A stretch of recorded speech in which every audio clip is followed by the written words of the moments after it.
The federal government has unveiled fresh incentives aimed at attracting large-scale investment into Nigerian agricultural sector. The measures, according to the Vice President Kashim Shettima, are designed to improve farmers' access to credit and create millions of jobs under President Ahmed Tinubu's economic reform agenda. Welcome to Business Point, where we extract the Nigerian economy and the government policies. I am Kike Lomo Okeri. Vice President Kashim Shettima announced the new policies while addressing participants at the Food and Agriculture Organization National and Sub-Regional Hand-in-Hand Investment Forum in Abuja. He described hunger as the greater equalizer that exposes humanity, vulnerability, and fragility, stressing that food security is as much a matter of global stability as it is of survival. The Senior Special Assistant to the Vice President on Media and Communication, Stanley Nwokocha, outlined details of the meeting in a statement titled "More Incentive for Farmers" as FG unveils new agric investment incentive. According to the Vice President, the new approach will be anchored on single-window platforms for land registration, strengthened credit facilities for farmers, large-scale mechanization projects, and expanded irrigation scheme. He emphasized that Nigeria has the natural capacity to irrigate more than 3 million hectares of farmland, but less than 10% of the potential is currently being utilized. Strategic investment in the irrigation alone could triple yields, free the country from seasonal dependency, and fortify resilience against climate shocks. Highlighting the scale of government ambition, he pointed to the 2021-2025 National Development Plan, which seeks to lift 35 million people out of poverty, creating 21 million jobs in rural communities, and guarantee food and nutritional sufficiency across the country. Shettima assured international and local investors that ongoing regulators reform, new public-private partnership, and agri-tech innovation would make Nigeria one of the Africa's most competitive agricultural markets. The Minister of Agriculture and Food Security, Abubakar Kyari, also addressed the forum, stressing that Nigeria's vast domestic markets, abundant arable land, favorable weather, and rapid growing digital economy present unmatched opportunities for investors across agricultural value chain. Similarly, the Minister of Budget and Economic Planning, Senator Atiku Bagudu, observes that agriculture and irrigation remains central to Nigeria's economic diversification and drive, a cornerstone of Tinubu's Renew Hope agenda.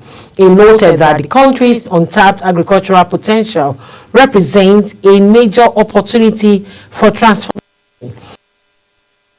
Our partners at the forum also voiced strong support. The Gambia Minister of Agriculture, Livestock and Food Security, Dr. Demba Sabali, praised Nigeria's progress in the rice and cassava value chain and urged peers review among West African countries to accelerate share growth.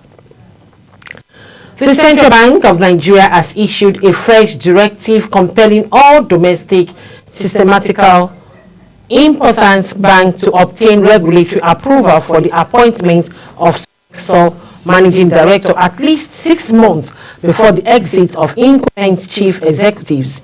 The Apex Bank ordered that such appointment must be made public no later than 3 months before the outgoing chief executive officer officially vacates office.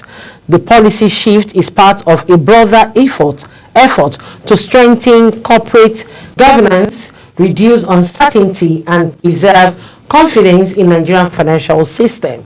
The directive was contained in a circular signed by the Director of Financial Policy and Regulation, Dr. Rita Siki, and published on the CBN website. The circular is anchored on Section 2.14 of the Corporate Governance Guidelines issued in 2023, which requires the Board of Commercials, Merchants, Non-Interest and Payment Service Banks to maintain robust succession plan for their most senior executives. The guidelines are designed to ensure that banks have transition at the top, minimizing risk linked to sudden leadership vacuum. According to CBN, the new rules seek to minimize disruption at the top management level, enable top management appointees to prepare adequately for their new roles, and generally mitigate risk associated with abstract changes in leadership. Apex Bank says a shock at such bank could ripple through Nigeria's financial market, threatening not only depositors and stakeholders but also stability of other institutions and the overall economy. By tightening succession rules, the CBN aimed to safeguard against leadership instability in this systematical important institution, ensuring smoother management transition and stronger resilience in the time of uncertainty. The Apex Bank explained that the directive brings Nigeria closer in line with the international best practice, where regulators emphasize succession planning as a critical element of risk management in banking industry. Globally, many central banks and financial supervisory authorities require banks to maintain well-documented succession frameworks, not just for the chief executive but also for other top management roles, to guarantee continuity of leadership. Still on Central Bank, the Central Bank of Nigeria has reiterated its determination to boost productivity, strengthen financial inclusion, and deliver on its core mandate of monetary and price stability. The CBN Governor Olayemi Cardoso made this known at the opening ceremony of the CBN Fair held in Kano State. CBN Governor, who was represented by the Acting Director, Corporate Communication Department, Akama Sidi Ali, noted that the reform introduced by the Apex Banks under its leadership have already started producing tangible results, including higher inflow of foreign investment, improved trade balances, and significant progress in financial inclusion. Highlighting some of these measures taken in the past 2 years, the governor says the bank had implemented exchange rate unification to minimize arbitrage opportunities and reduce volatility in the foreign exchange market. He added that the CBN had successfully cleared over $7 billion in verified backlog of FX forward, a move that has boosted investors' confidence. Other policies include the ongoing bank recapitalization exercise aimed at strengthening the resilience and global competitiveness of the Nigerian banks. This, according to him, is intended to prepare the financial system to support the federal government's $1 trillion economic target. The CBN has also introduced the non-resident bank verification number to enable Nigerians in the diaspora to connect more easily with the country's banking system. Cardoso further explained that the bank launched the Nigerian Pay System Vision 2028 to accelerate digital transformation, deepen financial inclusion, and strengthen Nigerians' role in the global payment ecosystem. To enhance transparency and protect consumers, the CBN rolled out the Unified Complaint Tracking System, which streamlines the management of complaints and against financial institutions. Alongside this, the bank introduced a USSD code for verifying licensed institutions. These initiatives are designed to strengthen consumers' confidence and make the Nigerian financial system more transparent and efficient. The theme of this year's CBN Fair, driving alternative payment channel as tools for financial inclusion, growth, and accelerated economic development. Cardoso says this is aimed to highlight the role of alternative payment platform in catalyzing small, medium-sized enterprises and other critical sectors in pursuit of price stability and growth.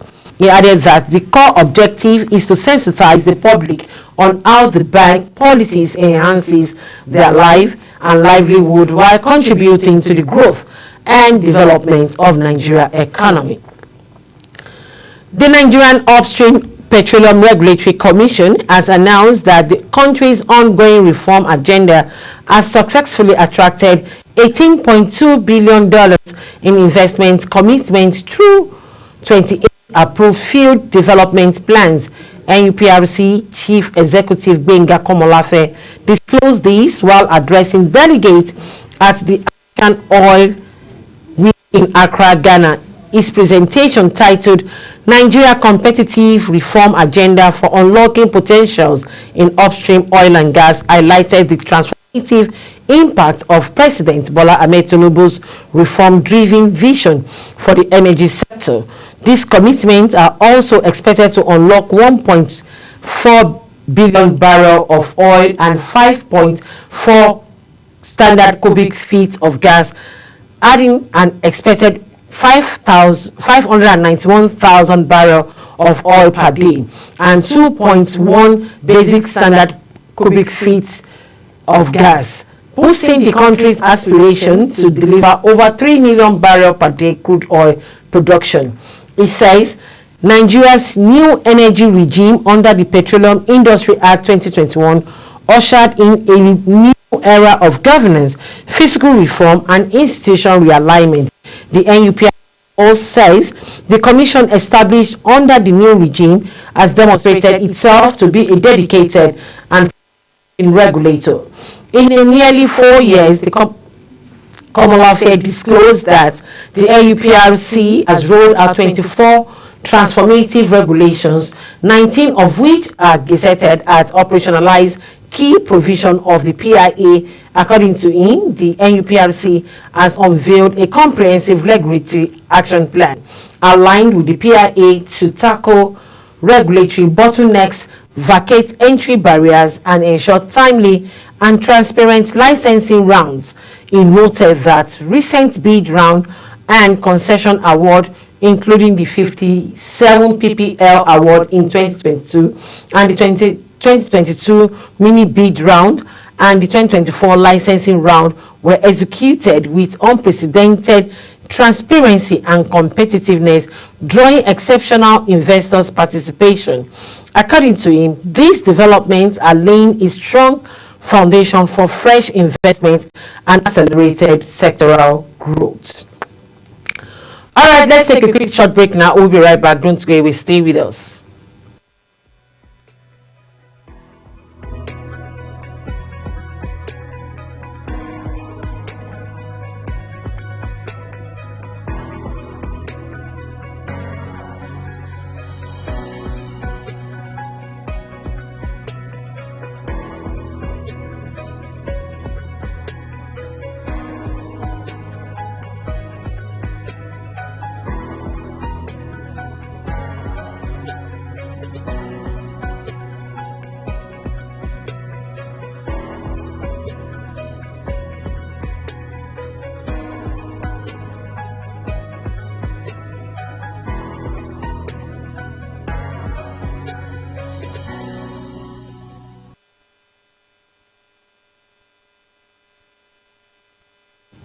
Welcome back. If you're just joining us, it's Business Point, where we extract the Nigerian economy and the government policies. The Minister of State for Petroleum Resources, Senator Enikin Lokpobiri, has called for a deeper regional integration to tackle the $120 billion energy import bill faced by African countries annually. Lokpobiri, who made this call at the African Oil Week 2025 Ministerial and CEO Leadership Forum in Accra, Ghana, stressed that integration remains the most effective strategy to end Africa's energy poverty. The minister, in a statement by his media aide, Ineamaka Okafor in Abuja, noted that shared infrastructure, harmonized standards, and technical expertise will enable the continent to secure its energy future. He pointed out Africa's heavy reliance on imports, revealing that the continent spent over $120 billion annually on hydrocarbon imports. The minister emphasized the real challenge is not access to capital, but lack of aligned regulatory framework and fiscal regime. He says investors make long-term decisions based on stability and predictability. Africa must harmonize its policies to attract and retain investment. As part of Nigeria's leadership drive, Senator Lokodiri announced the creation of a West Africa reference market, an initiative to leverage Nigeria's growing refining capacity to supply petroleum products across West Africa and beyond. On the global energy transition, it clarified that the Paris Agreement does not require abandon fossil fuel, but rather a reduction in emission, noting that Africa contributes only 3% of global CO. He says Nigeria cannot lead an energy transition when the country don't even have energy. The priority must be to responsibly harness the abundant resources to power growth. Two federal agencies are joining forces to tighten the rights of Nigeria leasing industry, the Equipment Leasing Registration Authority and the Public Strategy and Implementation Committee. According to the ELRA, the committee will enforce statutory registration rules, ensuring only licensed leasing firms handle transactions involving public funds. Registrar and Chief Executive Donald Wokoma says possession of the ELRA registration certificates will now be mandatory for companies seeking public sector contracts. The BPP Director General Adebowale Adedokun welcomed the move, saying it will promote transparency and align procurement with the law. The Joint Committee has 2 weeks to present a framework covering compliance, stakeholders' roles, and enforcement measures.